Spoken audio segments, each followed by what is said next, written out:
ስሜት ይሰጣል። እስቲ ምን ይመስላል?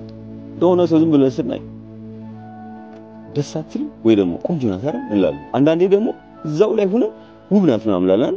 ለምንድን ነው ቁንጅናና ውበት እንዴት ይመስለናል? እስኪ እንደዚህ ብለን ብናስበውስ? ቁንጅና ማለት ፈጣሪ መጀመሪያ የሰጠው ፍሬምወርክ ነው።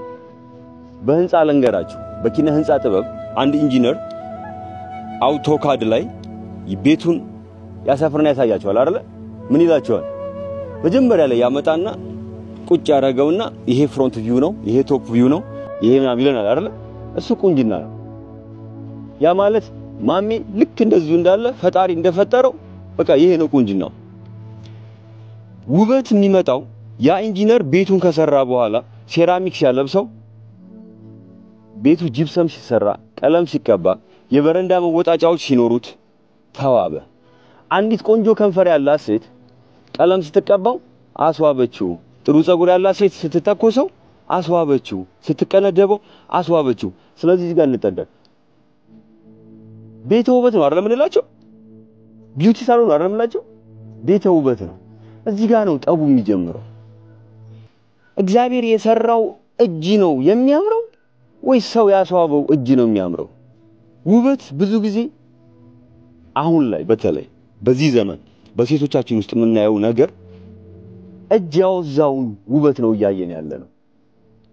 ኦኬ አንተ የሰጠኸኝ አምላክ አንተ የሰጠኸኝ ቅንድብ ስላላማረኝ ወይ ደግሞ ስለማያምር እኔ ላስተካክልልህ ነው።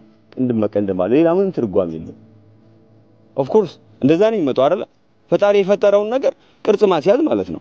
ሶሪ ታቶ ያላችሁ ወንድሞቻችን እህትም ካላችሁ አንተ የሰጠኸኝ ነገር በቂ ስላልሆነ እኔ ላድርግበት እኔ ላስውብበት ማለት ነው። ሌላ ምንም ነገር የለውም። እዚሁ ጋር አያይዘን ግን አንድ ሐሳብ ማውሳት እንችላለን። ምን አትለው? ስሜት ይሰጣል አይደል?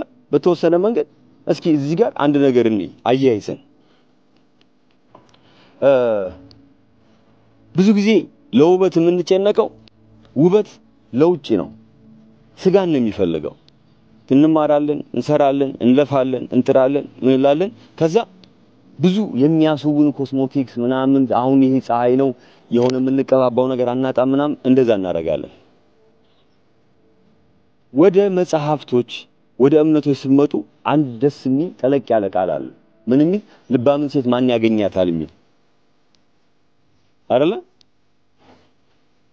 ልባም መሆኗ ቁንጅናዋን ያሳያል። አሁን እዚህ ላይ የሁለት ሐሳቦች መጋጨት ይመጣል።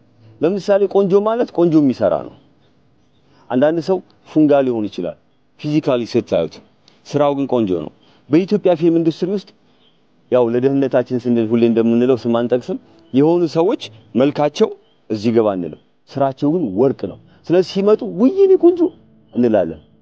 በሰዎች ስናወዳድራቸው እነዛ ሰዎች መልካቸው አይደለም ቆንጆ፣ ስራቸው ነው ቆንጆ። አሁን የተቸገርነው ምንድነው? ሰው ሰርቶ የሚያሳየው ቁንጅና ሲያጣ በእጁ ውበትን ያላብሰዋል። ስለዚህ ከውስጥ የሚወጣ ማንነት ሳይኖረን ሲቀር ውጪ ላይ እንጨነቃለን። አሁን ላይ የተሸጡ ያሉትን የኮስሞቲክስ ዋጋዎች ይዋቸው፣ ምንዋብባቸው እህቶቻችን የሚዋቡባቸው ጸጉሮች ይዋቸው፣ ዋጋቸው ምን ያህል ነው?